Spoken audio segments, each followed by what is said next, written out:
Hello，各位好，我是 Revision Lab 修诊所的阿修，欢迎来到我的频道。如果你是第一次看我们的影片，记得先点击下方订阅按钮，再打开旁边小铃铛，这样每次有新影片，你都会第一时间收到通知。也帮我按个赞，让 YouTube 知道你喜欢这种类型的内容，谢谢大家。我们现在正式开始。好，大家应该都还记得1995年那部经典到不行的悬疑电影《刺激惊爆点》吧？它的结局到现在还是很多人心中的影史第一。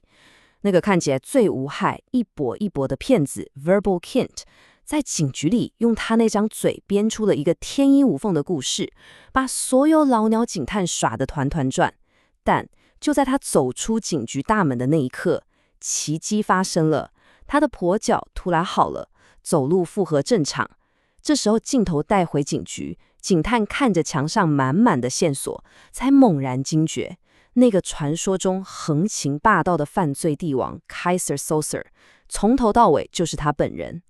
就像这句经典台词说的，魔鬼最高明的骗术就是让你相信他根本不存在，然后他就这样消失在人群里，仿佛从来没存在过。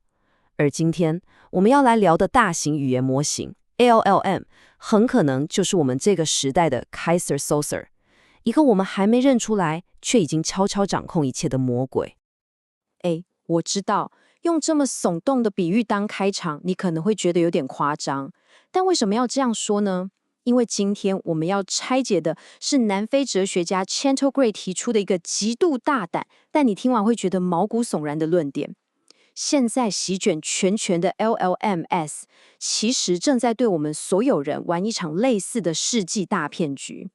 这不只是一个学术圈的辩论而已哦，这件事其实直接关系到我们每一个人的思考方式，甚至是我们整个社会要怎么去想象我们共同的未来。可怕的是，等到我们大多数人发现这场骗局的时候，可能一切都已经来不及了。所以今天我们就要一起扮演一回哲学侦探，一步一步的拆解这个所谓的世纪大骗局。好，那我们今天这趟办难的旅程会分成几个步骤。首先，我们会先看看这个骗局的起点到底在哪里。接着，我们要回到思想的犯罪现场，追溯一下语言是怎么从一个充满意义的东西变成冰冷的资讯的。然后，我们会找到第一个反击的线索，这个线索就藏在我们的身体里。再来，我们会揭开一个正在控制社会的强大武器，叫做数位命令语。之后，我们会直面最核心的危机，也就是集体思维的消失。最后，我们会来探讨，身为普通人的我们，到底该如何骇入未来，夺回我们思考的主导权。准备好了吗？我们开始吧。好，那我们就从这个骗局的起点开始讲起。其实在 LLM 出现之前，一个更古老、更普遍的观念早就为这场骗局铺好了一条长长的红地毯。这个观念就是从1930年代认知革命开始，一个非常流行的想法：我们的大脑其实就像一台电脑。这个观念听起来好像没什么，但它非常危险。它把人类创造意义这个极度复杂的过程，直接简化成了单纯的资讯处理。你仔细想一想，这个观念其实已经深深地烙印在我们的日常用语里面了。我们常常会说，我脑袋宕机了，或是资讯量太大，让我处理一下，对吧？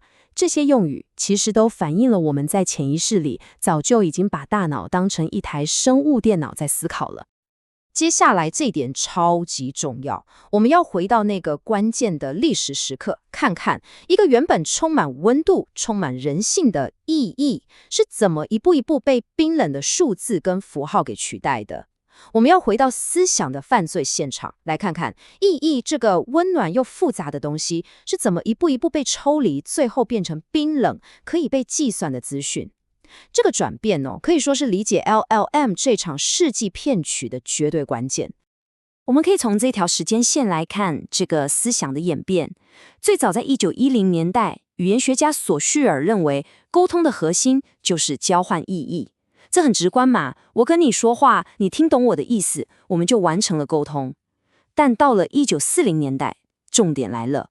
资讯理论之父、天才工程师夏农，他遇到一个非常实际的工程问题：怎么让电话线路的讯号可以稳定又清晰的传输？对他这个工程师来说，意义这东西太滑溜、太主观，根本没办法测量，会严重干扰工程计算。所以他做了一个非常聪明，但也影响深远的决定。他决定绕过意义，直接用可以量化的资讯来取代它。这样说好了，你今天打电话跟朋友诉苦，下农关心的是你的声音讯号能不能清楚地传到对方耳朵里，也就是讯号的保真度。但他完全不关心对方听了你的话之后是觉得安慰还是觉得烦，也就是话语背后的意义。然后到了50年代，语言学大师乔姆斯基更是把这个概念推到了极致。他提出，人类语言的基础是一种内建在我们大脑里的深层语法。语言本身就是一个可以被计算的运算系统，跟电脑程式其实没什么两样。而把所有这些想法串起来，形成一个完整的世界观的，就是控制论。控制论提供了一套全新的词汇和框架，让我们开始用系统、回馈、控制这些概念来理解人类、机器，甚至是整个社会。在这个框架下，世界变成了一个巨大的资讯处理系统。其实我们现在天天在讲的 cyber， 像是网络空间 cyberspace， 或是网络安全 cybersecurity， 这个字根就是来自控制论 cybernetics， 你就知道它的影响有多深远，它已经变成了我们理解数位世界的底层作业系统。所以你看，这个转变的影响有多巨大。意义是温暖的、模糊的、充满人性的，但它很难被机器处理；而资讯是冰冷的、精确的，可以被计算的。当语言和思考被等同于资讯处理的时候，我们其实就已经为一个完全由演算法驱动的世界铺好了红地毯。当我们习惯用机器的语言来思考人类的世界时，我们其实已经不知不觉地为机器的统治打开了大门。这就是 LLM 今天能够登场的舞台。但是事情真的有这么简单吗？我们的大脑真的只是一台冷冰冰处理资讯的电脑吗？当然没有。到了1970年代，一群认知语言学家就发起了第一波重要的反击。他们的主张很简单，却非常有力。意义的根源不在抽象的符号里面，而是在我们活生生的身体里面。他们认为，我们一直以来都搞错了重点。真正的智慧不是来自冷冰冰的计算，而是来自我们这个温热的、会痛、会痒、会感受的身体。其中的代表人物雷可夫和詹森，他们问了一个非常棒的问题，就像这张投影片上写的：我们为什么会把爱情想成一趟旅程？这不是一个随便问问的文青问题哦，这背后其实藏着理解人类心智的关键钥匙。你想想看，我们平常是怎么描述爱情的？我们的关系走到了十字路口，我们脱轨了，这段婚姻触礁了。这些话真的都不是诗意的修辞而已，而是我们日常生活中最自然不过的表达。为什么会这样？雷可夫说，那是因为我们用自己身体对于旅程的具体经验，有起点、有终点、有路途，会遇到障碍，来理解爱情这个非常抽象的概念。我再举个例子，我们为什么会说心情很嗨或心情很 low？因为我们用身体对高和低的这种空间感受来理解抽象的情绪，这就证明了语言和意义是深深根植于我们的感官和身体经验的，它根本就不是乔姆斯基说的那种独立于身体之外的运算模组，我们的身体才是意义的发电机。我们继续看下去，刚刚讲的具身认知还只是第一层的反击。接下来我们要介绍的法国哲学家德勒兹和加塔利，他们提出了更颠覆性的看法。他们认为语言的功能既不只是传递意义，也不只是处理资讯。对他们来说，语言不只是一面反映现实的镜子，它更像是一把锤子，可以敲敲打打，直接塑造出现实的样貌。语言最强大的力量在于它能够创造和控制现实。他们提出了一个核心概念，叫做命令语。什么是命令语？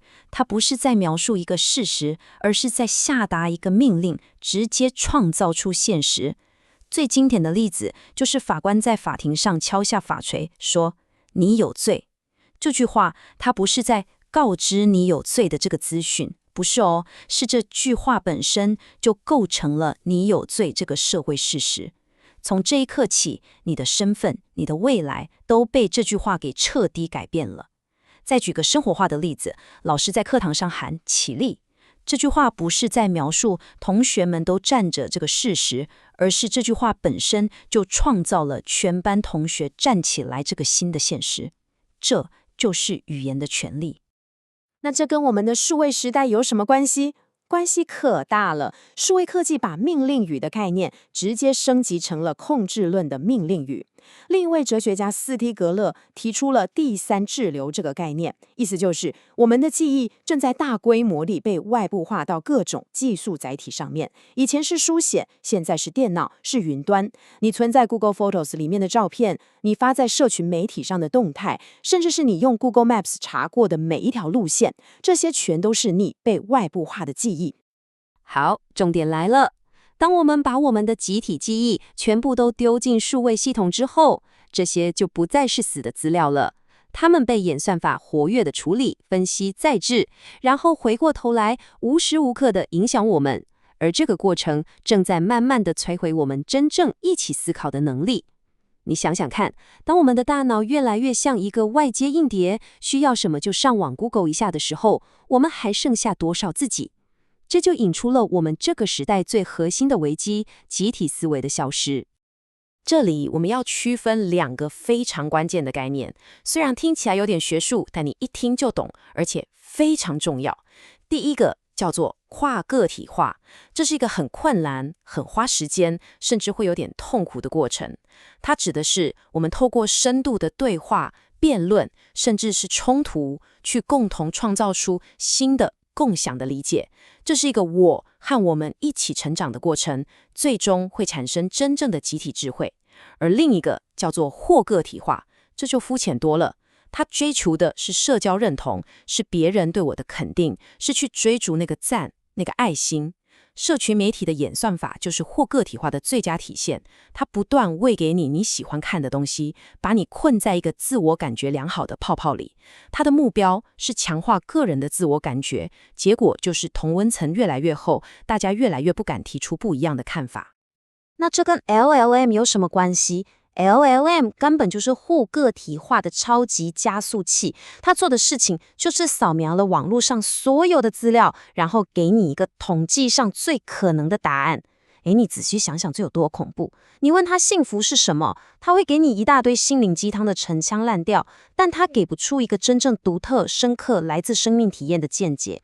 他给你的是最大公约数，是最安全、最符合主流想象的回答。他完美的绕过了跨个体化那个艰难 messy 的过程，直接给你一个看似正确，实则平庸的结果。他鼓励的不是思辨，而是顺从。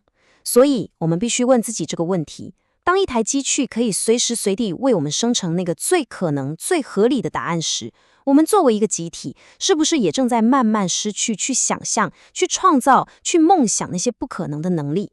如果我们不再敢于去想象那些看似疯狂、不切实际的不可能，那人类文明的下一步又该何去何从？好，讲了这么多，听起来好像很绝望，对吧？感觉我们好像已经被演算法给包围了。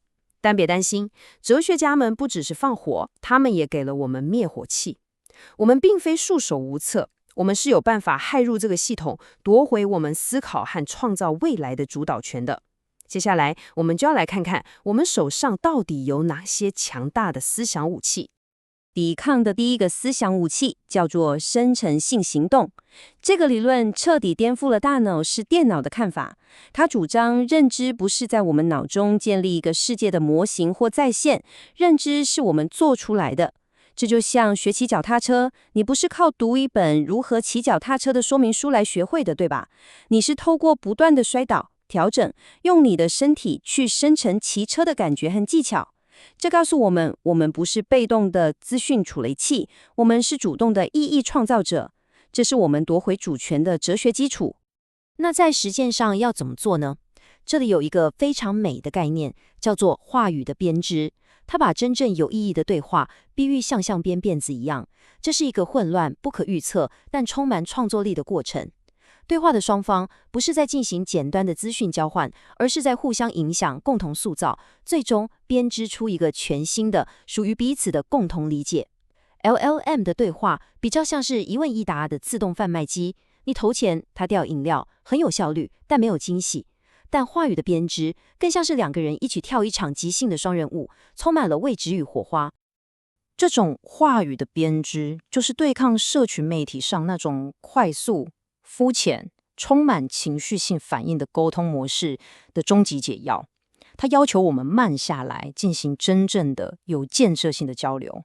而最后，我们要提出的是一个更激进的想法——骇客精神。就像这部经典电影的台词说的 ：“Hacking is more than just a crime; it's a survival trade。”骇客行为在这里，我们不把它看作是一种网络犯罪，而是一种必要的哲学态度和生存技能。所谓的骇入，意思就是你必须先深入理解这个数位系统的规则，了解演算法是如何运作、如何影响我们的，然后你才能找到它的漏洞，破坏它的限制，在一个原本被设计来鼓励顺从的系统里面，刻意的、有意识的去创造出新的空间，让我们能够进行真正的话语编织，进行真正的集体思辨。这是一场思想上的游击战。我们要做的，就是在这个被演算法控制的数位丛林里面，开辟出属于我们自己的、可以自由呼吸、自由思考的小小空间。好，我们来总结一下今天的重点。第一，我们追溯了思想史，看到语言如何从充满温暖意义的交流，一步步被简化为冰冷的资讯处理。这为 LLM 的崛起铺平了道路，可以说是设下了一个巨大的思想陷阱。第二，我们揭示了当前最核心的危机。LLM 作为一个互个体化的超级加速器，正在用统计上最可能的答案，取代我们透过艰难思辨达成跨个体化的能力。这可能导致我们集体失去梦想不可能的未来。第三，但我们并非无能为力，我们可以透过生成性行动的哲学，实践话语的编织，这种深度沟通，并且保持一种骇客精神，去理解、破解并改造现有的系统，为真正的集体智慧创造新的空间。这听起来很难，但别忘了，每一个伟大的改变都是从一小群人开始用不一样的方式思考，用不一样的方式对话开始的。今天的内容就到这边，如果你觉得这集有帮助，记得马上点赞加订阅加开启小铃铛，我们正在冲订阅，需要你的支持。我是阿修，我们下次见，拜拜。